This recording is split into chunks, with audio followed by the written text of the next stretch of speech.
पवित्र श्रीमद् भागवत गीता, पवित्र चारों वेद, पवित्र कुरान शरीफ, पवित्र बाइबल, पवित्र गुरु ग्रंथ साहिब, पवित्र कबीर साहिब की वाणी में छुपे हुए गूढ़ रहस्य अर्थात तत्व को जानने के लिए कृपया अवश्य सुनिए जगत गुरु तत्वदर्शी संत रामपाल जी महाराज के मंगल प्रवचन। नगन निराशा तनकू त्रासा और पशु प्राणी स्वान समानी। कोई नंगे अंडे हैं, ये तो पशु कुत्ते भी अंडे नंगे, क्या इन्हें भगवान मिल जाएगा? शरीर ने त्रास देने लग रहे, यानी यथार्थ ज्ञान बिना नूडले ढोरे हैं। ये वेदा, ये भी व्यर्थ है। वेद पुराणी कथा कहानी पढ़ पढ़ भूले अर्थ न खुले। ओए होए, कहते वेद पुराण इनको पढ़ कर इनके अर्थ तो समझ में आए नहीं, खुले नहीं। और इनकी और कुछ कहानी बुना बुना कर बकवाद गढ़ रखी समाज में। वेद पुराणी कथा कहानी पढ़ पढ़ भूले अर्थ न खुले। यो भी बैदा है बैदे से भेद अलैदा। फिर क्या बताते हैं? सन्यासी बैरागी से बड़े ये तन पर छार लगाए हैं, छार माने राख को। और 500 नार 2500 लड़के ये धूमधार मचावे हैं। यो भी बैदा है बैदे से भेद अलैदा। यो भी बैदा, बैदा क्यों जाण्या सबने सतगुरु बैठे न्यू जाण्या। गरीबदास जी से पूछा कि आप सब ने बताओ, यो भी गलत, यो भी गलत, ये भी गलत, तो आपने कैसे पता लग गया? तो गरीबदास जी फैसला कर रहे, हमने सतगुरु मिल गए न्यू जाण्या। क्योंकि परमात्मा सतगुरु का रूप धारण करके आते हैं, वो परमात्मा स्वयं थे कबीर साहब। और सतगुरु भी और परमात्मा भी वो आप ही है, सच्चा ज्ञान देने आते हैं। क्या कहते हैं? बैरागी सन्यासी से बड़े तन पर छार लगाए हैं। और 500 नार 2500 लड़के धूमधार मचावे हैं। क्या बताते हैं कि घर छोड़ गया। जैसे एक गरीबदास जी ने लिखा है, एक नारी त्याग दीनी 5 नारी गैल बे। पाया न द्वारा मुक्ति का सुखदेव करीबो सैल बे। एक औरत को ये बेचारे प्रेरित होकर ज्ञान से पुण्यात्मा घर त्याग कर चले जाते हैं। किस लिए? कि घर क्यों छोड़ा? कि उन्होंने अपनी पत्नी को त्यागा। किस लिए त्यागा? क्योंकि घर त्यागना कोई हंसी खेल नहीं, लेकिन परमात्मा की महिमा के सामने ये सारा संसार का सुख यूजलेस दिखता है। तो उस बूढ़ी आत्मा ने प्रेरित होकर घर त्याग दिया, जंगल में जा बैठा। अब किस लिए गया वो जंगल में, वन में? इसलिए गया कि घर पे उसकी पत्नी बाधक थी, उसमें उसकी आस्था बनी रही थी और वो भक्ति नहीं कर सका था। उसने अपने जुगाड़ में सोचा। ये परमात्मा कहते हैं, एक नारी त्याग दीनी और 5 नारी गैल बे। गैल माने विद, साथ। कौन कौन सी? काम, क्रोध, मोह, लोभ, अहंकार। ये नारी को आपने इसलिए छोड़ा, ही भक्ति बाधक थी। और ये है सबसे ज्यादा भक्ति बाधक है। तो इन 500 नारियां ने तो गेले फिर हर एक नारी छोड़कर जंगल में दा धूना लाया। What is use? बिना ज्ञान के डले नो ढोरे थे हम। परमात्मा कहते हैं फिर वहां जाकर बैठ गया। कबीर साहब कहते हैं, कबीर ये मन के मारे बन गए और बन तज बस्ती माँ। कह कबीर के करूं, यो बन मन त माने ना। एक व्यक्ति ऐसे प्रेरित हुआ, 2 बच्चे थे छोटे छोटे, एक 2 साल का, एक 3 वर्ष का, एक 1 वर्ष का। प्रेरणा होगी, घर छोड़कर चला गया, साधु बन गया, फकीर। अब किसी संत का फंस गया। प्रेरणा देखो, साध परमात्मा के पाने की विधि संत बताते हैं, सबको पता है। वो फंस गया से नकली नाथ के, उसने पाट दिए कान, बना दिया बाबा, बड़ी बड़ी ढाडी लटा रखा दी। 12 वर्ष हो गए। फिर उसको कहा कि ले बेटा तू कुछ भिक्षा मांग ले। 12 वर्ष के बाद वो भिक्षा मांगने गया। एक माई खड़ी भिक्षा देने आई, उसको एक बहन, उसका छोटा सा बालक एक तरह तो गोदी में ले रही, एक उसका दामन पकड़ के, कमीज पकड़ के साथ साथ आ रहा है। एक हाथ में वह भिक्षा ले रही है और उसको डाल रही है। उसका वो अपनी पत्नी घर याद आ गया उस 12 वर्ष के बाद। उसने सोचा तू भी छोटे छोटे बालक छोड़ के आया था, और इस एकली औरत क्यों कर पाले भाई, इसका पति ना होता। उसको प्रेरणा फिर बढ़ गई, क्यों ज्ञान तो था नहीं, वो सुख के डले डोल रखा थे। वो तो ये क्या करा करें, बाहर जो संत है ना ये क्या करेंगे, इन भांग प्यावेंगे, इन्हें पता है जो समागी फिर बात जाएगा। तो उन्होंने मूर्ख बना के रखे, सुल्फा प्याए जाएंगे, वो लाए सुंठ पड़ा रहे उड़े। तो ऐसे उस दिन उसका उतर रहा होगा थोड़ा बहुत, वो याद आएगी इसके। उसने सोची अग बाबा मेरी पत्नी ने बालक कैसे पाले होंगे। तो उसके मन में जो काल प्रेरणा मन की नो आ गई कि एक बार देख के ताना चाहिए, वो मर गया एक जीव है। तो वो चला एक बार अपने घर की तरफ, फिर मन में आई अरे छोड़े ने वो ली जाली, फिर 10 कदम इधर चला, फिर ने सोची रे देख कांड में की हरज से, यानी 6 बजे इधर चला 6 बजे इधर। आखिर में जोड़ी फेंक के उसने यही फैसला किया कि एक बार खेतों में देख आऊंगा मैं। खेत थे उनके, किसान था, कि वहां पता लग जाएगा, खेतों में काम कर रहे होंगे तो जीव है ना तो मर गए। तो उसने खेतों में जा रहा था, आवा था अपने खेत की तरफ, वहां उसकी पत्नी और उसका बड़ा छोटा भाई देवर, उसकी पत्नी का देवर यानी उस बाबा जी का भाई छोटा, वो खेतों में अपने अपने खेतों में काम कर रहे थे, बंटवारा कर रखा था। अब उसके देवर ने कहा उसकी अपनी भाभी ताई कि मेरा भाई आवे है। वह कहने लगी तू मजाक मत करा, अगर सारी अंत नहीं आई अच्छी बात लगे, मेरा क्यों याद दिवावे तू। उन्होंने बोला सच्ची कहूं देखो वहां लग रहा। वह बोली ना ये तो बाबा जी है। वो बोला चाल तो लगे उससे कैसी, और हमारे खेता का नहीं बाबा के काम आने का वो पाओगा। वह बोली रहने दे। वो कहने लगा देख तू मेरा थोड़ा सा, वो बोली आ भी गया तो फिर जाएगा। ने बोला रखता मैं दूंगा इसने, पर मेरा थोड़ा सा साथ दे दे तू। वो बोली क्या करूं, अगर मैं इस तुम्हारे खेत में है इस अपने अब दोनों का साजला मेड थी डोला, और उसके 2 फुट 3 फुट अंदर बाबा जी वाले खेत में एक शीशम थी अच्छी मोटी भारा। ने बोला मैं इसने कवाड़ियत काटूंगा, और तू शोर मचा दिए, अगर आज मेरा पति होता तो क्यों कर काट लेता, कैसे काट लेता तू मेरी की कर इस शीशम ने। आज मेरा धनी नहीं है ना, तो हर जगह अपनी जबरदस्ती करता है। वो बोली ठीक से। अब वो खेत में आली ले जाता, साथ में छोटा कुआड़िया उसके के शीशम कट्टे थी, वो उसका लाग गया मारने। वह लगी शोर मचाने कि क्यों काटे हमारी शीशम ने। वो ने कहा मेरे खेत में है। वन बोली झूठ बोला, देख 2 फुट हमारे खेत 4 फुट मेरे खेत में है। तो फिर उसने जो बतलाई हुई थी बात वह सारी ऊंची ऊंची लाग गई बोलने कि आज मेरा खसम होता तो तू के काट लेता, देख सरे हम हंगा कर रहा। बाबा जी ने सोचा ये मेरा भाई है या पत्नी है, इनका क्या झगड़ा हो रहा हो। एक ज्वार थी, ज्वार खड़ी थी ऊंची ऊंची खेती, उसका वहां का बढ़ गया, सुनते लो जानते के बोलेंगे। उड़ा सुनी उन्हें सारी कहानी, बाकी तो भाई मारी शीशम न काट रहे हैं। तो वह कह रही थी कि देखो आज मेरा पति होता तू के काट लेता, देख सरेआम नो का मेरे खेत में। तो उसने सोची तो भाई बात बिगाड़ दी इसने, मारी शीशम काटे मारे खेत के में, और अपनी बतावे। एकदम बाहर आकर ने बोला रहे एक लिए नहीं है मैं भी आ लिया हूँ। अब उसका भाई उनके तो बात आपस में बतलाई हुई थी, वो बोला रहा तू कौन भाई बीच में ना बोला कर किसी का ना पिटेगा तू जा रहे थे। ने बोला मैं शीशम वाला हूँ। बाबा जी बोला, ने बोला जाता रहे तू शीशम वाला, मेरा भाई सा था तेरे कैसा, दाढ़ी थी ना मुँह उसके बकवादी आदमी भाग थे। वो बोला अच्छा डट जा। उड़ा खेतों में कोई नाई आ रहा था किसी के बाल काटने, उसके पास गया। ने बोला रे मेरी दाढ़ी मुझ काट फटाफट, अरे बाल काटे। बोला के बात, बोला फलाना हो मेरा भाई मन पछाणता कोई ना, और हमारी शीशम काटने लग रहे। नाई ने कर दिया काम, जब मशीन फेर दी। आके ने बोला देख ओए हूँ। ने बोला आइए रे मेरा भाई, सीने का लगा लिया छोटे भाई ने।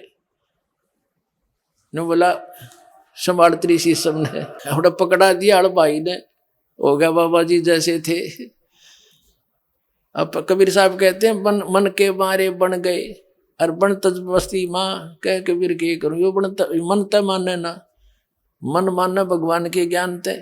अभी अब यो बकवाद करके दिखाइए यो मन, ऐसा ज्ञान दे देंगे कहीं रही हो वहां भगवान साथ साथ चलेगा। अब क्या बताते हैं, एक नारी त्याग दीनी 5 नारी गैल वे। वह मोह ममता नो की नो नारी गेल अंडा थी, वह खींच लाई उल्टी है उसने। तो परमात्मा कहते हैं इनको तू यहीं घर पर रह के त्याग। आत्मा जब इस चीज ने मान लेगी तो फिर कितने रहे तू, ये संसार के बारे में इस ज्ञान से पता लग जाएगा। हम कुछ दिन के मेहमान हैं, परिवार हमारा एक संस्कार से जुड़ा हुआ है, परमात्मा के बच्चे हैं। इनको हमने उस परमात्मा से दिए हुए जो मालिक देता है धन, उसके आधार से इनकी परवरिश भी ना करते हैं तो भी हम दोषी हैं। क्योंकि जैसे एक नौकर होता है और उस नौकर को मालिक पूरा जेब खर्च देता है उसके बच्चों के कपड़े लाने का, खाना खिलाने का, और उसमें से जब वो गलती करता है, उनकी नहीं सेवा करता है, तो फिर वो नौकरी से बर्खास्त हो जाएगा। उसको खूब पता होता है, तो वो अपने बच्चों से भी अधिक प्यार देता है मालिक के बच्चों को, और उसके द्वारा दिए हुए धन को उन्हीं पर व्यय करता है। तो इसी प्रकार ये सभी उस परमात्मा के संस्कारी अंश हैं। आपका कर्तव्य बनता है इनकी पालन पोषण उस मालिक के दिए हुए उसको धन से। लेकिन इनको अपने मानना यह आपकी मूर्खता है या अज्ञानता, ये इस ज्ञान से की चांदने से हट जाएगी। जैसे वो नौकरानी उन बच्चों को इतना प्यार करती है अपनों से भी के लगभग अपने जैसा ही, और जब उसको वहां से नौकरी छूट जाती है फिर झांकती भी ना उसकी तरफ। उसको पहले पता था मेरे नहीं है लेकिन मालिक के तो है, उनसे भी प्यार रखना है। तो ऐसे भाव बनेगा आपका एक दिन, ये सत्कर मान लियो, इस ज्ञान से बनेगा। और भक्ति की शक्ति आपके इस मन की बकवादों को स्थिर कर देगी ना, नो की नो बात है। तो फिर डगमग होने की जरूरत है ना पड़े। बकवाद, चोरी, जारी, ठगी और रिश्वतखोरी किस लिए करेंगे? कर्म फोड़ना है। जब जो परमात्मा हमें देगा हमारे संस्कार में, और उससे भी अधिक देगा, भगवान मिल गया। हम 2 नंबर का काम करके पैसा इकट्ठा करेंगे, वो पैसा नहीं रहेगा आपका, और वो पाप न्यो के न्यो रह जाएंगे। ये बहुत लंबी कथाएं हैं। और तो जो दास आपको बताना चाहा था कि ये इस प्रकार उस परमात्मा की भक्ति से, ज्ञान से, और इस तत्व ज्ञान के अंदर ये सारा निर्णायक ज्ञान है। इससे आपको उस परमात्मा के पाने में घर बैठे ही सुविधा रहेगी। जैसे कबीर साहब कहते हैं कि डंब करें डूंगर चढ़े, अंतर जीनी झूल, और जग जाने यो बंदगी करे, यो बोवे सूल बबूल। जैसे एक ऊंचे से टीले पे बैठा कर बाबा जी, हमने देखे कई जगह जहाँ सब ने दिखे, धूना ला लिया, चमटा गाड़ दिया, नो बैठा, तो आम आदमी प्रभावित होता। आत्मा तो देखती है कि भगत है, माथा टेकेंगे, उड़ा चढ़ावा शुरू हो जाएगा, उड़ा उसका आश्रम बन जाएगा। परमात्मा कहते हैं ये साधना है। कहते हैं डूंगर डंब करें, पाखंड करें, डूंगर चढ़े, ऊंचे पे बैठेंगे, और अंतर जीनी झूल, अंदर न्योकी नो 5 नारी तैयार बैठी, और जग जाने यू बंदगी करे, भक्ति करे, यू बोवे सूल बबूल। तो कबीर साहब कहते हैं घर छोड़कर चले गए, फलाहार करते हैं, नगरी में भी नहीं आते, आदमियों को देखकर भागकर गुफाओं में बढ़ जाते हैं। ऐसे साधु और भोली श्रद्धालु ने सोचा भाई महात्मा पड़ा है, वो तो आदमियों के दर्शन भी ना करता। कबीर साहब कहते हैं केले की कोपीन है, तन पे कपड़ा भी नहीं, केले का पत्ता बांध रखा पर्दे पे, केले की कोपीन है, फूल फान फल खाई, और नर का मुख नहीं देखते, तू बस्ती निकट नहीं जाई। वो जंगल के रोज है जो मनुष्यों बिद के जाई, निस्तिन फिरो उजाड़ में नो भगवान पावे नाई। डेरे डांडे खुश रहो, खुश रे लेना मोक्ष, ये धरु प्रहलाद उधर गए, बता घर में के दोष। जिन धरु और प्रहलाद को तुम पार मानते हो, ये घर में रहे, इनका ब्याह हुआ, बालक बच्चे थे, फिर सत साधना करो जो जिस सतर की उनने करी और वो घर में करी, उनको तुम मोक्ष मानते हो। और जो साधना हम बताएंगे, डेरे डंडे खुश रहो, यदि घर छोड़कर जानते हैं या केवल बाल ब्रह्मचारी रहने से भगवान मिले, तो ये जड़न शब्द पहले मिले। तो दुराचार बुरा बताया भगवान ने। कहते हैं डेरे दंड है खुश रहो, ये खुश रह लेना मोक्ष थारे दर ऊपर प्रहलाद भी पार हो गए, फिर गृहस्थी में के दोष। तो इस प्रकार परमात्मा ने जो साधना बताई पुण्यात्माओं, ये सत्य है और शास्त्र अनुकूल है, इसको ग्रहण करो, अपना कल्याण करवाओ। बोलो सतगुरुदेव। परम पिता परमात्मा पूर्ण ब्रह्म सर्व सृष्टि रचनहार कबीर परमेश्वर जी की असीम कृपा से आप पुण्यात्माओं को ये सत्संग सुनने को प्राप्त हुआ। सौभाग्य है आपका, आपको ऐसे समय में मानव शरीर प्राप्त हुआ जिस समय में परमात्मा ने ये मोक्ष मार्ग, यथार्थ भक्ति मार्ग, सत्य साधना, सत्य ज्ञान अब सार्वजनिक करने का आदेश दे रखा था। पुण्यात्माओं, सत्संग में आने से प्राणी को ज्ञान होता है। ये मानव शरीर अन्य प्राणियों की तुलना में कितना भिन्न है, इसमें हमें कितनी सुविधाएं प्राप्त हैं, इसका कारण क्या है? वही आत्मा पहले मानव शरीर में थे, अब वो चले गए पशु और पक्षियों की योनियों में। वो क्यों चले गए और क्या हम नहीं चले जाएंगे? तो यदि हम भी उन योनियों को प्राप्त करेंगे तो कितना कष्ट आप जी को होगा। अब तो आप मानव शरीर प्राप्त हैं, सब सुविधाएं उपलब्ध हैं, जिस कारण से आपके कभी भी मन में ये बात नहीं आती कि जो प्राणी कुत्ते और गधे, बैल, भैंस, कीड़े मकोड़ों की योनियों में कष्ट उठा रहे हैं, ये क्यों इतना दुखी है? हमने एक साधारण सी सामान्य सी सोच बना रखी है कि ये तो कुत्ते गधे सूअर तो ऐसे ही दुख पाया ही करते हैं, और हम आगे चल पड़ते हैं, अपने विचारधारा को कहीं और ही सेट कर लेते हैं। ये सब अभाव किस कारण से है? ये सब सोच, ये हम इधर ध्यान नहीं देते। इसका कारण क्या है? इसका कारण है कि हमें सत्संग नहीं मिला, और सत्संग मिलता है सतगुरु से,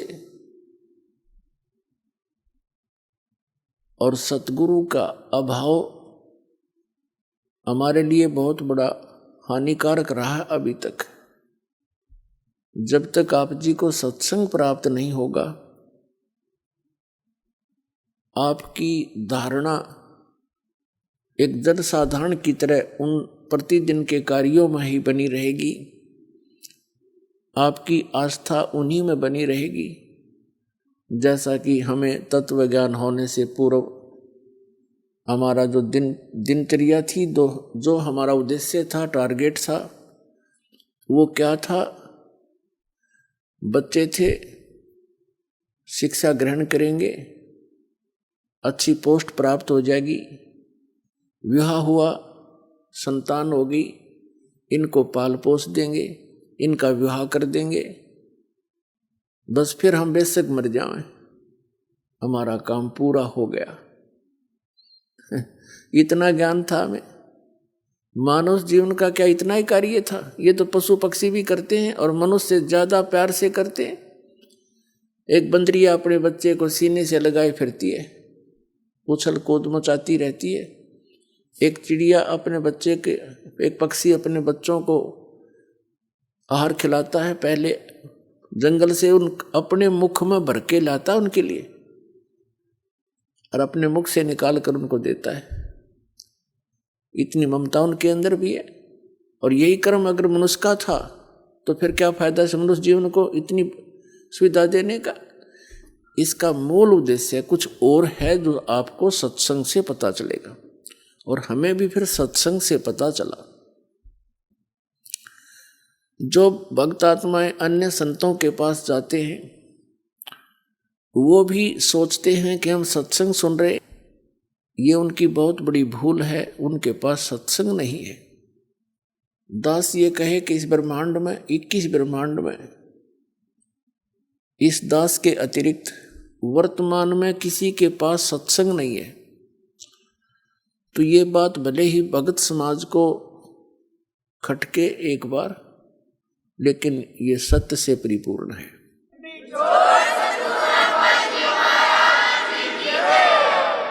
और धीरे धीरे इसकी सार्थकता, इसकी सत्यता आपके पास पहुंचेगी।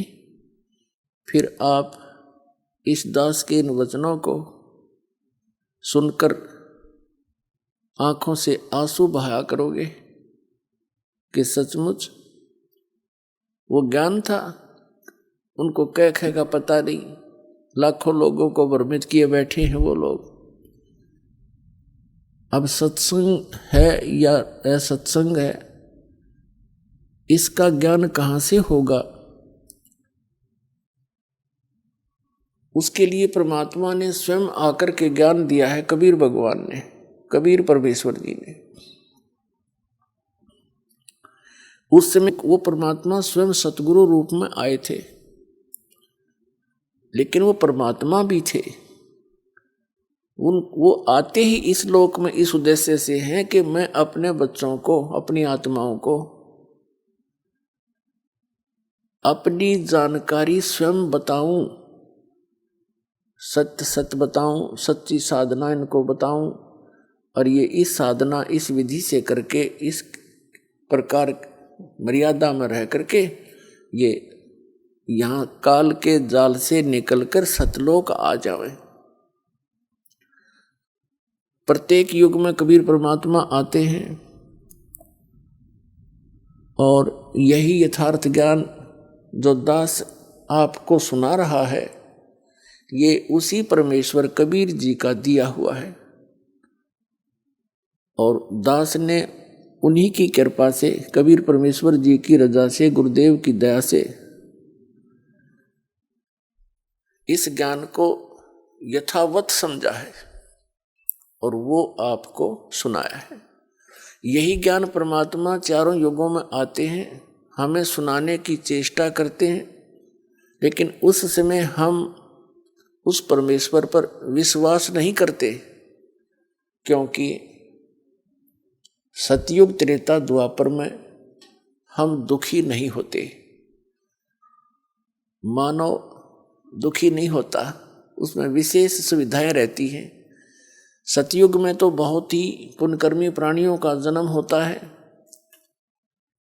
वो पूर्व जन्म की भक्ति युक्त होते हैं। वो जो भी साधना गलत सलत जैसी भी करते रहते हैं, वो ये सोचते रहते हैं कि ये साधना हम कर रहे हैं, इनसे ही हमें ये सुविधाएं और सुख प्राप्त है। उसका कारण भी सत्संग का अभाव है। वो भूल जाते हैं कि प्रारब्ध में जो लिखा हुआ है आप जी को, केवल वही प्राप्त हो रहा है। वर्तमान की साधनाओं से आपको आगे मिलेगा जो तुम कर रहे हो। तो इस कारण से वे परमात्मा के उस यथार्थ ज्ञान को स्वीकार नहीं करते, क्योंकि वो दुखी नहीं। यही स्थिति त्रेता में, यही द्वापर तक रहती है, और कलयुग के प्रथम चरण में भी बहुत ही ठीक सी अच्छी सी आत्माओं का जन्म ही होता है, और यही दशा उनकी रहती है। दूसरा कारण ये होता है कि हम अशिक्षित होने के कारण सदग्रंथों से अपरिचित रहते हैं। और जो हमारे धर्मगुरु हुआ करते हैं और पहले थे, वे एक भाषा विशेष से तो परिचित होते थे, लेकिन सदग्रंथों की सत्य से, उस यथार्थता से वो अपरिचित होते थे। वो हमें केवल दंत कथा, लोक वेद सुनाया करते थे और अपना अज्ञान अनुभव ही हमें सुनाया करते थे और बोला करते वो संस्कृत। और सभी सदग्रंथ संस्कृत में ही लिपिबद्ध थे, भाषा संस्कृत में। तो हमने ये दृढ़ विश्वास था कि हमारे जो धर्म गुरु हैं, ये जो ज्ञान बता रहे हैं, ये विद्वान हैं, संस्कृत भाषा पढ़े हैं, इन्होंने सदग्रंथों को ठीक ठीक समझा है। 600 वर्ष पहले कबीर परमात्मा स्वयं आकर बताया कलयुग में प्रथम चरण में कि जो तुम्हारे धर्म गुरु हैं किसी भी धर्म मजहब के, ये अपने सदग्रंथों से भी परिचित नहीं है, ये कोरी झूठ बोल रहे हैं। इनका उद्देश्य केवल मनी मेक है, आपको भ्रमित करें। ये केवल पैसे के स्वार्थ के लिए आपको मिसगाइड करते हैं। जो ना करने की क्रियाएं आपसे करवाई जा रही हैं और जो ज्ञान ये बता रहे हैं वो व्यर्थ है, शास्त्रों के विरुद्ध है। ये तुम्हें तीनों गुणों की पूजा का विधान बताते हैं। जैसे हमारे आचार्य, पवित्र हिंदू धर्म के आचार्य शंकराचार्य, मंडलेश्वर, संत महाराज जितने भी थे, उन सबको परमात्मा कहा करते थे कि ये तुम्हें तीनों देवता, रजगुण ब्रह्मा, सतगुण विष्णु, तमगुण शिव जी की जानकारी भी सही नहीं दे रहे हैं। ये इनको, ब्रह्मा को छोड़कर भगवान विष्णु और भगवान शिव को, शंकर को ये अजरो अमर बताते हैं। इनकी मृत्यु नहीं होती। मृत्युंजय, कालज्य, सर्वज्ञ और सर्वेश्वर बताते हैं। ये झूठ बोलते हैं और इन तीनों गुणों की पूजा गलत है। कबीर परमात्मा, कबीर जी कहा करते थे, परमेश्वर जी, तीन देव की जो करते भक्ति, उनकी कदे ना होवे मुक्ति। गुण तीनों की भक्ति में ये भूल पड़ो संसारे। कहें कबीर निज नाम बिना कैसे उतरो पार। तो उस समय परमात्मा जो ये ज्ञान कहा करते थे कि इन तीनों देवताओं की भक्ति से, श्री ब्रह्मा, श्री विष्णु, श्री शिव जी की साधना से आप जी की गति नहीं हो सकती, आपका मोक्ष नहीं हो सकता। और जो नाम तुम्हें ये देते हैं, हरे राम हरे कृष्ण, राधे राधे श्याम राधे सीताराम, ओम नमः शिवाय, ओम भगवते वासुदेव नमः, और भी अन्य सहस्रनामा विष्णु जी का बना कर आपको दे रहे हैं, ये मंत्र वास्तविक नहीं है। और वास्तविक नाम के बिना जीव का मोक्ष नहीं हो सकता। रोगी है, उसको यथार्थ औषधि नहीं मिलेगी, उसका रोग कैसे नाश होगा। और उसको कोई ऐसे भांग खिलावा है और कहता है मैं तेरा रोग नाश की दवाई दे रहा हूं, तो वैद्य की औषधि को वैद्य ही बताता है। तो उस समय हम अशिक्षित थे, परमात्मा पर अविश्वास हुआ, उनके ज्ञान पर। और हमारे धर्म गुरु जो हमें टोटली सारा का सारा शास्त्र विरुद्ध ज्ञान और साधना समाधान बता रहे थे, उस पर हमें विश्वास रहा। तो उस समय जो कलयुग के प्रारंभ में भी अच्छी आत्माओं का ही, बहुत सी अच्छी आत्माओं का जन्म होता है। आप जो हमारी उम्र के हैं इनको पता है, आज से 50 वर्ष पहले जब हम कुछ जानने योग्य हुए थे छोटी आयु में, उस समय के लोगों के विचार, उनके अंदर कितनी सहनशीलता, आपस में प्यार भाव, और वो तकरीबन सभी ठीक रहते थे, स्वस्थ भी रहते थे, उनके परिवार भी स्वस्थ रहते थे, कोई विशेष आपत्ति नहीं आती थी एक आध परिवार को छोड़कर। तो वो अच्छी आत्माएं थी। उनके पिछले जन्म के संस्कार ही उनको प्राप्त थे और वो बिल्कुल भक्ति भी नहीं करते थे, क्योंकि दास का जन्म जिस वर्ण में हुआ है, इस किसान जाट वर्ण में, तो वो भक्ति नहीं करते थे। विशेषकर जो दास का जन्म सोनीपत डिस्ट्रिक्ट हरियाणा में हुआ, तो वहाँ से खूब परिचित है उन व्यक्तियों से। अच्छी आत्माएं थी, कर्मठ थे, उनका विधान केवल इतना ही था, अपना कर ले और खा ले कर दे दे। इसमें वो दृढ़ थे, लेकिन भक्ति के आसपास नहीं थे। और फिर भी सबको सारी सुविधाएं थी, बच्चे भी ठीक थे, उनके आगे संतानें भी थी एक आधे को छोड़कर, और वो बिल्कुल भक्ति नहीं करते थे। सारा दिन होका पाड़े, ताश खेल, या कि मैं और बात बतलावे। राम नाम तो उनका मुंह पकड़े, दास ने सुना नहीं। रिश्तेदारियों तक का भी खूब ज्ञान है मुझे, और घर का भी, अपने परिवार का और अपने गांव का। के हो गया को सारे गांव में 10-20 व्यक्ति कोई धार्मिक से, वो अलग बात है।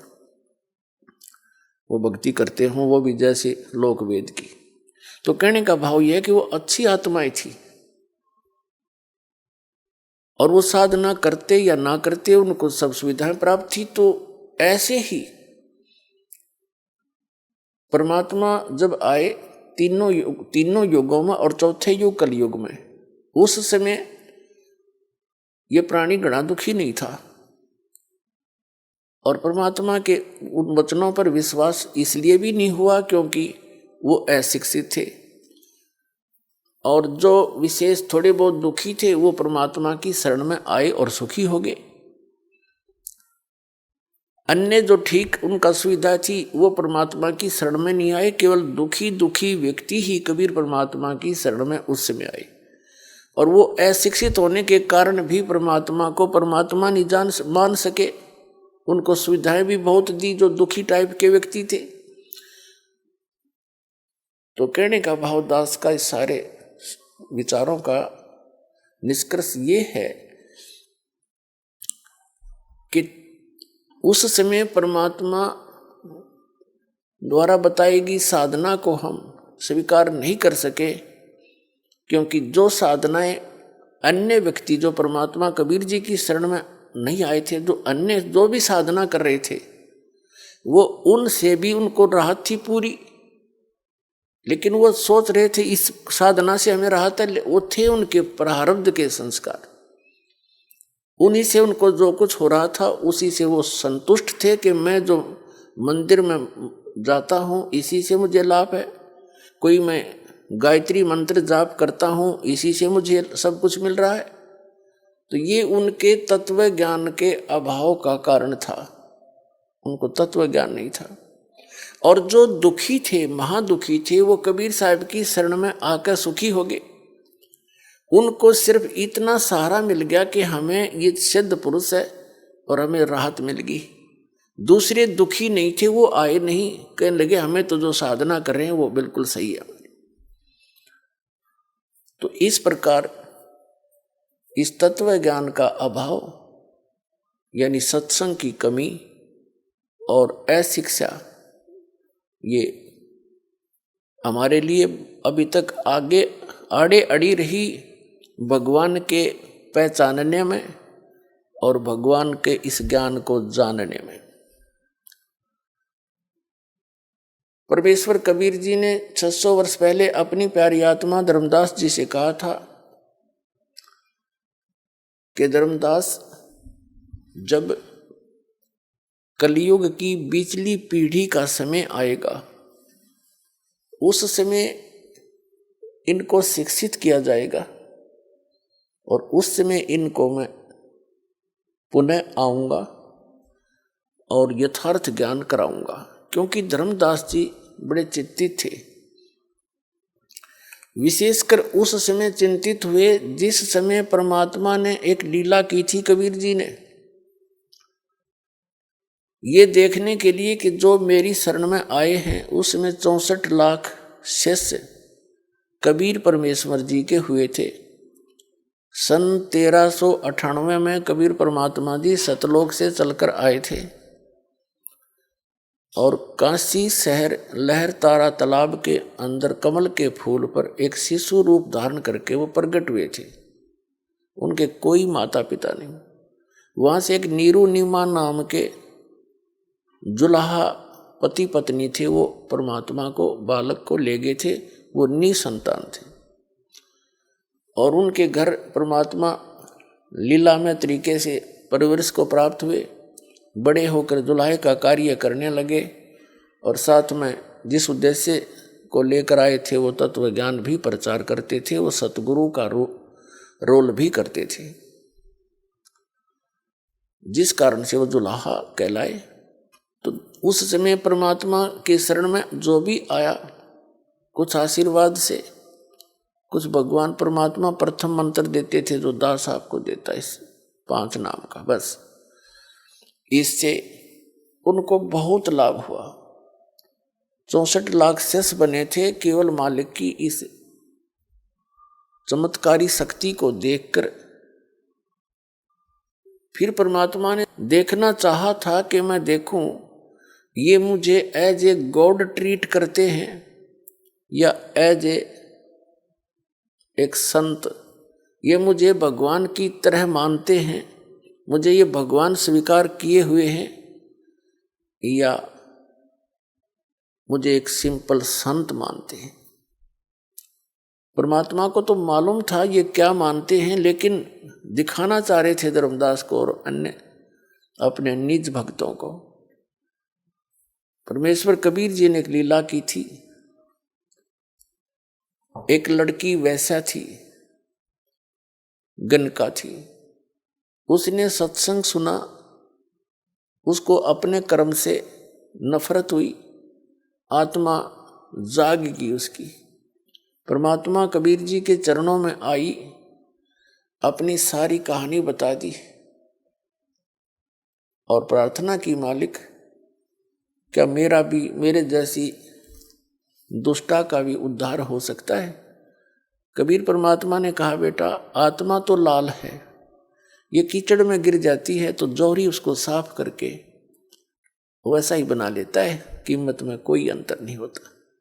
आगे गलती ना करना, पीछे जो बनी सो बनी, ये सफाई हो जाएगी। उस बेटी के यह बात समझ में आ गई। उसी दिन से अपना वो दुष्कर्म त्यागा और परमेश्वर कबीर जी की शरण में शिष्या बनकर अधिक से अधिक सत्संग श्रवण करने के लिए आने लगी।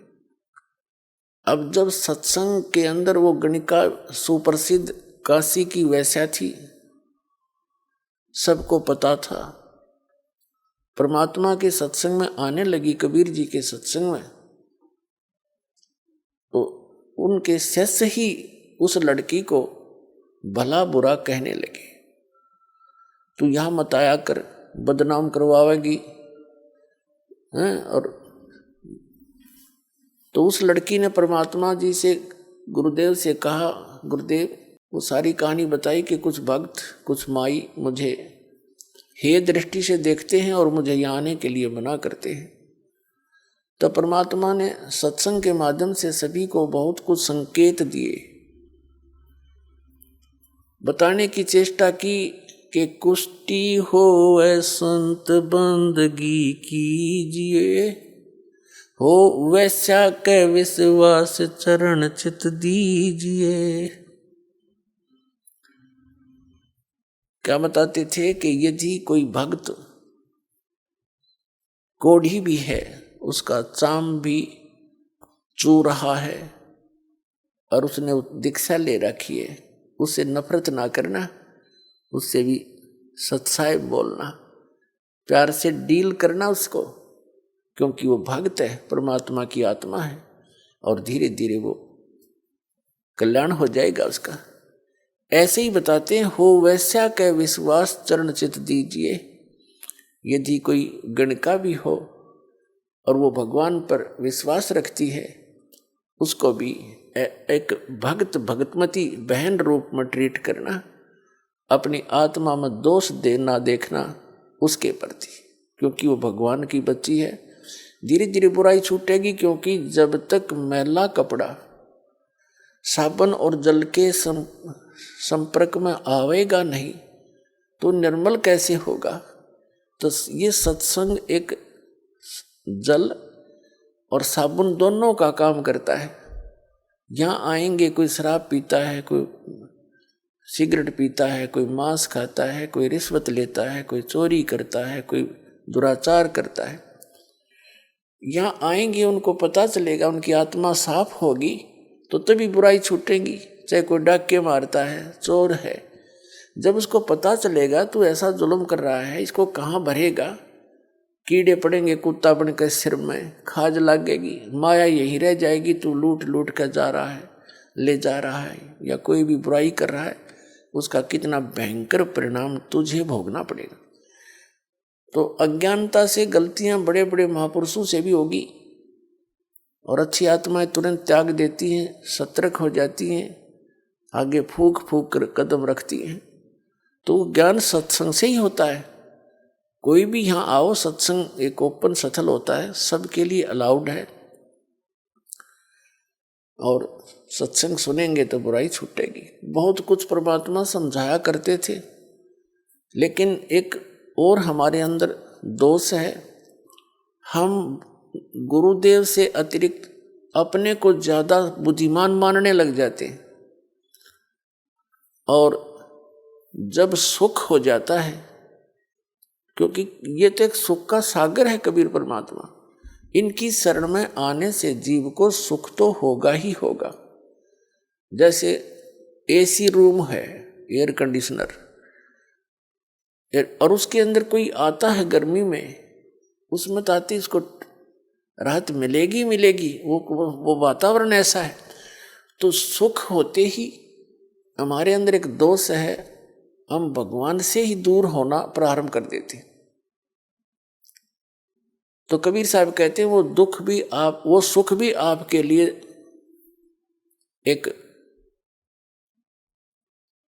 लिए जो है ना, एक बहुत बुरा सिद्ध हो गया, अभिशाप बन गया आपके लिए। तो यही कारण रहा कि वो लोग परमात्मा के सुने हुए वचनों पर अमल कम करने लगे, और अपने मते से अधिक व्यवस्था करने लगे सत्संग के अंदर। और ये सबसे बड़ी मार खाता प्राणी, अपना अपना मता नहीं चल सकता, या तो जो सतगुरु का आदेश हो उसी को सिरोधार्य रखे। यदि हम इसे बुद्धिमान होते तो पहले यहाँ इसी ज्ञान को ग्रहण किए होते, हम पहले बुराइयां छोड़ चुके होते। ऐसा निर्मल ज्ञान जो परमात्मा कबीर जी ने दिया, ये हमें पहले ही प्राप्त होता। अब दो बात सीख ली विद्वान पाक के, और अपनी हिम्मती से फिर आप चलोगे, ये यहाँ ऐसा ठीक नहीं, यहाँ ऐसा होना चाहिए, खाक होना चाहिए। जो व्यवस्था सतगुरुदेव कराते हैं वो सिरोधार्य होनी चाहिए भगत के लिए, और जो आदेश थे वो सिरोधार्य होना चाहिए। भक्त भक्त ही होता है। तो नहीं, उनके गले उतरी नहीं यह बात, परमात्मा समझ गए कि ये अब भक्तिहीन हो गए हैं, क्योंकि गुरु जी के वचन की अवहेलना करने से नाम खंडित हो जाता है। इन सभी समीकरणों को देखकर परमात्मा ने एक दिन सोचा कि ला इनकी अच्छी तरह फड़क निकाल दूं, क्योंकि जो आत्मा कोई बुराई घनी कर रखी हो तो उसने अपने पाप दिखाई देते हैं। वो ज़्यादा से ज़्यादा सत्संग अटेंड करता है, ज़्यादा से ज़्यादा सेवा करने की चेष्टा करता है, और जैसा उसका सामर्थ्य है वो दान धर्म भी खूब करने की चेष्टा करता है। तो बहन जो गणिका थी वैसा थी, वो परमात्मा के अति निकट आकर के सत्संग सुनती थी, मुँह की तरफ देखती रहती थी भगवान के वचनों को, क्योंकि उसने तो ज्ञान कदे सुना नहीं था। उसकी तो आत्मा प्यासी थी, 50 साल की उम्र होली थी उसकी, सारे बुराई करते करते। तो उसके कारण वो सभी जो मूर्ख टाइप के व्यक्ति थे संगत में, उन्होंने औरों को भी भ्रमित कर दिया कि ये लड़की यहाँ ठीक नहीं है, गुरुजी बदनाम हो जाएंगे, ये हो जाएगा। तो परमेश्वर कबीर जी ने सोचा लाइन की फटक निकाल दूं। यदि मुझे ये अपने ही जैसा मान रहे हैं तो फिर इनको मेरे साथ रहने की आवश्यकता ही नहीं है। एक दिन कबीर परमेश्वर जी ने अपने प्यारे भक्त आदरणीय रविदास जी से कहा कि आप एक हाथी किराए पर ले आओ। रविदास जी ने आज्ञा का पालन किया, हाथी किराए पर ले आए, जो सधे हुए हाथी होते हैं। और उस लड़की से कहा, गणका से वैश्या से बेटी तू कल अपना सारा सुंदर कपड़े पहनना, सब आभूषण लगा करके और मेरे पास आना। जो आज्ञा गुरुदेव की। लड़की अगले दिन कबीर साहब की कुटिया में पहुंच गई। रविदास हाथी लेकर आ गया, लड़की को हाथी पर बैठाया। रविदास जी से कहा कि आप पहलवान बन जाइए, हाथी ड्राइव करना। और लड़की को रविदास के पीछे अपने दोनों के बीच में बैठा लिया और एक बोतल में, सफेद शीशी में बोतल में गंगा जल भर लिया, जैसा अन्य व्यक्तियों को ऐसा लगे कि ये शराब ले रखी है। और उस लड़की गणका के कंधे पर हाथ रख लिया, हाथी पर बैठ के कबीर भगवान ने, और उस गंगा जल को ऐसे पी रहे हैं और ऐसे मस्ती में बैठे, ऐसे जूझ रहे हैं जैसे एक शराबी गतिविधि करता है, ऐसे करने लगे। और रविदास जी से कहा कि मेन बाजार है जो काशी का, उसके बीचों बीच निकाल दे हमारी सवारी ने। अब रविदास जी ने उस मेन बाजार में से निकाल दिया। अब जो भी देखे रहे सरेआम वैश्यावर्ती, देखो बहन बेटियों का बाहर निकलना दुब्बर हो गया, बाप बेटा क्या देखेंगे, ये कौन है, सब बताओ, ये तो कबीर है दुल्हा।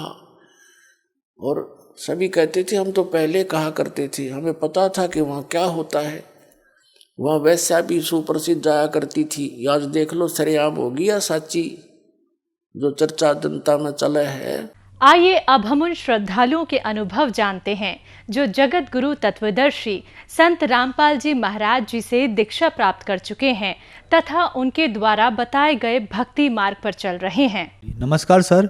नमस्कार सर। सर क्या नाम है आपका? द्वारिका प्रसाद साहू।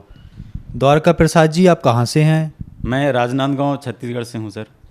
द्वारका प्रसाद जी, संत रामपाल जी महाराज से आप कब जुड़े? मैं 6 जून 2013 को जुड़ा सर। संत रामपाल जी महाराज से नाम दीक्षा लेने से पहले क्या आप कोई भक्ति साधनाएं भी करते थे? जी सर, मैं पहले भी भक्ति साधना करता था और इसके लिए थोड़ा सा मैं आपको सीरियल वाइज बताना चाहूँगा। मैं जब 9 साल का था तो उस समय मेरे पिताजी दुर्गा सप्तशती का पाठ करते थे और उन्हीं दुर्गा जी के नाम से मेडिकल खोले थे। मेडिकल का नाम दुर्गा मेडिकल था और उसको 3-4 साल किए। उसके बाद में 1987 में वो गायत्री परिवार से जुड़ गए। तो गायत्री परिवार में से जुड़ गए तो उसी का संध्या को आरती चालीसा वगैरह सब चलता था, मंत्र चलता था, गायत्री मंत्र और साथ साथ सारे परिवार मेरे भाई बहन सब उसी के अनुसार करते थे। वो नवरात्रि में 9 दिन का उपवास रखते थे और 24,000 गायत्री मंत्र का अनुष्ठान रखते थे। वो सब मैं देखता था, करता तो नहीं था, लेकिन वो सब मैं देखते देखते आ रहा था, उन्हीं को फॉलो कर रहा था। उसके बाद में फिर एक सुकृत दास शास्त्री करके इधर कबीरपंथी हैं, उनसे वो नाम दीक्षा लिए और वो काशी बनारस से थे और वहाँ से नाम दीक्षा देते थे और उन्हीं का मंत्र कर रहे थे। उसके बाद में कुछ दिन के बाद में कम से कम 4-5 साल के बाद में एक अभिलाष दास जी वो भी कबीरपंथी हैं, कबीर साहब का ज्ञान बताते हैं। उनका ज्ञान उनको और अच्छा लगा, उनसे ज़्यादा अच्छा लगा, तो उन्हीं का बुक वगैरह ला के पढ़ने लगे। और मैं भी देखता था, उनका एक पारक प्रकाश करके मासिक पत्रिका आती थी, तो वो मासिक पत्रिका रेगुलर हमारे घर में आता था, उसको भी मैं पढ़ता था। और उसके बाद में एक दिन सर मैं अपना ससुराल गया हुआ था और वहाँ अक्सर मैं टीवी चैनल में अन्य जो संत हैं उनका सत्संग देखा करता था। तो उसी देखते देखते अचानक साधना चैनल में सदगुरु रामपाल जी महाराज जी का सत्संग आ रहा था और लगभग टाइम निकल चुका था, मैं 10 मिनट ही देख पाया उसको। और उसमें सर वो सृष्टि रचना बता रहे थे। सृष्टि रचना में बता रहे थे कि दुर्गा जी जो है कौन है और जो है वो क्या किए, कैसे हुआ, और उनके तीनों बेटे मतलब जैसे ब्रह्मा जी, विष्णु जी और शिव जी के बारे में बता रहे थे। तो थोड़ा सा ही देख पाया था मैं, उसके बाद में वो बंद हो गया। फिर नेक्स्ट दिन जो है जब मैं फिर से चालू किया उसको, तो उसमें जो है एक ज्ञान चर्चा आया हुआ था, और ज्ञान चर्चा में वो अभिलाष दास जी के बारे में ही बता रहे थे कि ये जो है ये नास्तिक है, ये पूरा दुनिया डुबो के रख दिया और इसने जो है पूरे लोगों को भटका दिया, पूरे भक्त समाज को भटका दिया, ऐसा करके। और मेरे पिताजी जो है पूरा उनको तन मन से मानते थे, तो मुझे बहुत ज़्यादा शौक़ लगा। मैं तुरंत पिताजी के पास फ़ोन लगाया और उनको बोला कि देखिए ऐसा ऐसा सत्संग आ रहा है, कबीर साहब का बहुत अच्छा ज्ञान बता रहे हैं और आप जो है टीवी चालू करके देखिए। तो उस दिन तो वो खोजते रह गए, चैनल को नहीं लगा पाए। फिर नेक्स्ट दिन लगाए, उस दिन संडे था, तो उस दिन जो है आधा देखे, उनको भी लग गया कि नहीं जो है हम लोग जो कर रहे हैं वो सही नहीं है। तो उसके बाद में फिर हम लोग लगातार सत्संग देखना शुरू किए संत रामपाल जी महाराज का, और मार्च से लेकर के जून महीने तक जो है हम लोग सत्संग देखे। और सत्संग देखने के बाद में ये तय किए कि अब हमको बरवाला जाना है। उस बीच में जो है मेरे मामा ससुर परिवार में जो है 2-3 लोग दीक्षा लेकर के आ गए थे। वो लोग भी बताए कि बहुत अच्छा संत है, हमको ज्ञान गंगा पुस्तक भी दिए थे, उसको भी पढ़े थोड़ा बहुत, और उससे लग गया कि नहीं अब जो है इसके अलावा और कोई है ही नहीं। और इतना हम जो भटक रहे थे अभी तक जो है, तो हमको तो सही भक्ति अभी तक मिला ही नहीं था सर। तो उसके हिसाब से जो है हम लोग जो है, मैं, मेरे पिताजी, मेरी मिसेज और मेरे एक बच्ची जो है वो उस समय 2.5 साल की थी, और एक बच्ची जो है 6 महीने की थी। तो इतना हम लोग जो है एक साथ जो है बरवाला गए। बरवाला में जाकर के फिर नाम दीक्षा लिए सदगुरु रामपाल जी महाराज जी से। सर, संत रामपाल जी महाराज से नाम दीक्षा लेने के बाद क्या आपको कोई लाभ भी प्राप्त हुए? जी सर, मुझे बहुत लाभ हुआ सर। मैं क्या बताऊं सर, मैं जो है सोच भी नहीं सकता था कि ऐसा मुझे लाभ होगा। लेकिन अब कुछ जो है मेन आपको बताता हूं मैं। मेरी बेटी जो है वो कुपोषित हो गई थी, उनका वेट जो है बहुत कम हो गया था। तो उसके पहले भी जो है हम लोग बहुत उसका दिखाए थे, सब झाड़ा फूंका करवाए थे, और जो है तांत्रिकों के पास भी लेके गए थे। उसको बोलते थे कि मतलब बाहरी हवा लग गया है या कोई उसके पीछे लगा हुआ है। तो इस तरह से जो है बहुत पैसा जो है वही सब झाड़ा फूंका में जो है खर्च कर दिए। उसके बाद में जब संत रामपाल जी महाराज जी से नाम दीक्षा लेके आए, तब उनको लाभ होना शुरू हुआ, और जो है वो पूरी ठीक हो गई, नॉर्मल उनका वेट आ गया। और एक बार जो है उनका जो है कमर में फोड़ा हो गया था, और उसके वजह से पैरों में सूजन हो गया था, चल नहीं पाती थी। तो हमने अरदास लगाया संत रामपाल जी के महाराज के पास, और अरदास लगाने के बाद में अगले ही दिन जो है जो उठ नहीं सकती थी बिस्तर से, वो खुद चल के आई सर हमारे पास में, मेरी बच्ची जो है। ये संत रामपाल जी महाराज का जो है कृपा हुआ, उनका लाभ मिला। और उसके बाद में एक बार मैं जो है बाइक से गैस सिलेंडर लेकर के जा रहा था। एक केनाल बना हुआ है, बड़ा सा केनाल था, और केनाल के साइड चल रहा था। गर्मी का दिन था, और जो है वहाँ पर जो है धूल फूट चुका था, उसमें रास्ते में जो है कच्चा रास्ता था। तो अचानक मेरा गाड़ी स्लिप कर गया। तो मैं जो है रास्ते से ऐसा स्लिप होके एकदम से केनाल के उसमें चला गया किनारे में, और लगभग 20 फीट गड्ढा वो केनाल था, और गाड़ी ऐसे रुक गया सर जैसे किसी ने उसको पकड़ के खड़ा कर दिया हो। और मैं तो जो है सोच में पड़ गया कि मैं बिल्कुल आज तो मेरा जो है आखिरी था, अगर मैं गिर जाता नीचे केनाल में तो गाड़ी सहित में चला जाता मैं। तो ये संत रामपाल जी महाराज का ही कृपा है कि मैं उस समय जो है वहाँ पर बच गया मैं। उसके बाद में सर मेरा जो थोड़ा डिप्रेशन आ गया था, कुछ जो है मैं ऐसा काम कर रहा था, फील्ड वर्क कर रहा था चिट फंड कंपनियों में। तो जो है लोगों का जो है प्रेशर पड़ता था, लोग मुझे पैसे के लिए बार बार जो है परेशान करते थे। तो उस समय मैं डिप्रेशन में आ गया था, मुझे शुगर और बीपी भी हो गया था सर। और उसके वजह से जो है मेरा याददाश्त पूरा चला गया था। मैं तुरंत जो है उसी समय भूल जाता था कि मेरे साथ किसने क्या बात किया। तो ये भी जो है परमात्मा से अर्जी विनती किया, तो उसका भी लाभ हुआ। मेरा पूरा जो है संत रामपाल जी महाराज के कृपा से सब पूरा ठीक हो गया सर। और उसके बाद में मुझे धन लाभ भी हुआ, और बीच बीच में संत रामपाल जी महाराज की कृपा से जो है कुछ कहीं कहीं पर मुझे हेल्प मिलता रहता है। और गुरुजी जो है खुद जो है मैं जहाँ आसन बनाया हूँ, पूजा स्थान बनाया हूँ, उस जगह में जो है पैसा छोड़ चले जाते हैं सर। एक बार अभी की बात बता रहा हूँ आपको, कुछ दिन पहले जो है मुझे 600 रुपये मिले थे, जबकि वो पैसा किसी भी नहीं रखा था। और नए नए 600 रुपए के नोट वहाँ पर रखे हुए थे। उसके पहले एक बार जो है मेरी डायरी में 500 के 7 नोट जो है एक साथ ऐसे रखे हुए थे पूरा, और उन 7 नोट जो है नया नोट था, बिल्कुल नया। और इस तरह से धन लाभ भी मुझे बहुत हुआ है सर। और मैं अभी जो है भक्ति कर रहा हूँ और मुझे जो है मैं बिल्कुल ठीक हूँ सर हर प्रकार से। सर जैसे कि आपने बताया कि आप 9 साल की उम्र से दुर्गा पाठ करते थे, फिर 12 साल की उम्र में आप गायत्री परिवार से जुड़े, और 15 साल की उम्र में आप दामाखेड़ा पंथ से जुड़े, फिर 18 साल की उम्र में आप अभिलाष दास जी से जुड़े। समाज में आम धारणा है कि गुरु नहीं बदलना चाहिए, गुरु बदलना पाप है, लेकिन फिर भी आपने गुरु बदला, तो क्या ऐसा कर सकते हैं, या ठीक है क्या? ये बिल्कुल ठीक है सर। ठीक इसलिए है कि जैसे हम अगर किसी बीमारी से ग्रसित हैं, एक डॉक्टर से हमारा इलाज नहीं हो पाता तो हम दूसरा डॉक्टर ज़रूर करते हैं, दूसरा हॉस्पिटल में जाते हैं। उसी तरह से जो है अगर हमारे जो है सही राह पे नहीं है, हमको सही ज्ञान नहीं है, सही भक्ति मालूम नहीं है, और जो सामने वाला गुरु भी जो सही नहीं बता पा रहा है, तो उस गुरु को त्याग देना ही उचित है।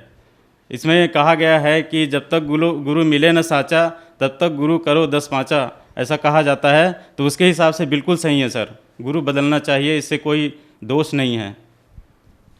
सर कबीर साहब जी को समाज में एक संत, एक कवि की उपमा दी जाती है, लेकिन संत रामपाल जी महाराज उन्हें परमात्मा भगवान की उपमा देते हैं, ऐसा क्यों है सर? इसलिए सर कि वो ज्ञान अभाव से सिर्फ उसको संत और कवि के रूप में देखा जाता है सर। लेकिन संत रामपाल जी महाराज ऐसे ज्ञान दे रहे हैं, पूरे शास्त्र अनुकूल, सारे वेद, गीता, पुराण सबसे जो है प्रमाण दिखा रहे हैं कि कबीर साहेब ही पूर्ण ब्रह्म है, पूर्ण परमात्मा है, और वही जो है ये सृष्टि के रचनहार हैं, और उसी के द्वारा जो है सारा सृष्टि बना हुआ है, और अन्य जो है जितने देवी देवता हैं उसके बाद में आए हैं। तो सर वही पूर्ण ब्रह्म है और वही पूजा के योग्य हैं। ये जो है संत रामपाल जी के द्वारा ही हमको पता चला सर। सर जो श्रद्धालु आज आपको देख रहे हैं, खास करके दामाखेड़ा पंथ वाले, आप उनके लिए क्या कहना चाहेंगे? उनके लिए मैं यही कहना चाहूँगा सर कि आप जो ज्ञान लेकर के चल रहे हो दामाखेड़ा पंथ से, उस ज्ञान को सही में सदग्रंथों से मिलाइए, और संत रामपाल जी महाराज जो ज्ञान बता रहे हैं उससे मिलाइए, और देखिए कि सही में जो है क्या है, सच्चाई है, और उस सच्चाई के अनुसार जो है अपना जो है एक दिशा निर्धारित कीजिए, और उसके हिसाब से आप जो है अपना सही भक्ति प्राप्त करके जो है भक्ति करिए, तभी जो है सफल है। नहीं तो फिर ऐसे तो कितना समय गुजर गया सर। दामाखेड़ा पंथ जो है जहाँ से शुरू हुआ है, जहाँ तक मुझे जानकारी है, संत रामपाल जी महाराज के द्वारा ही मुझे पता चला है कि जो है धनी धर्मदास साहेब के द्वारा ही ये पंथ चला हुआ है उनका। और जो ज्ञान और भक्ति उस समय चल रहा था वो धीरे धीरे आज के समय में जो है पूरा जो है वो ख़त्म हो चुका है, और वो खाली जो है एक टाइम पास हो रहा है, उसमें लाभ कुछ भी नहीं है सर। उसमें सारे जो है कबीर साहिब के विरुद्ध ज्ञान दे रहे हैं, और सिर्फ अपना जो है रोजी रोटी अपना दुकान चला रहे हैं सर, और कुछ भी नहीं है उसमें।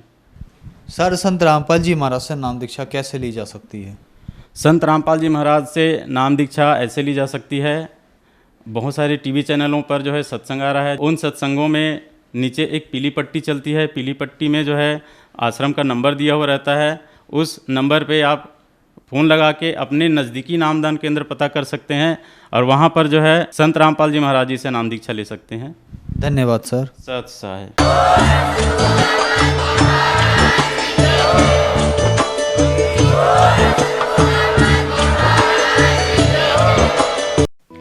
आप सुन रहे थे जगत गुरु तत्वदर्शी संत रामपाल जी महाराज के मंगल प्रवचन। अधिक जानकारी के लिए संपर्क करें।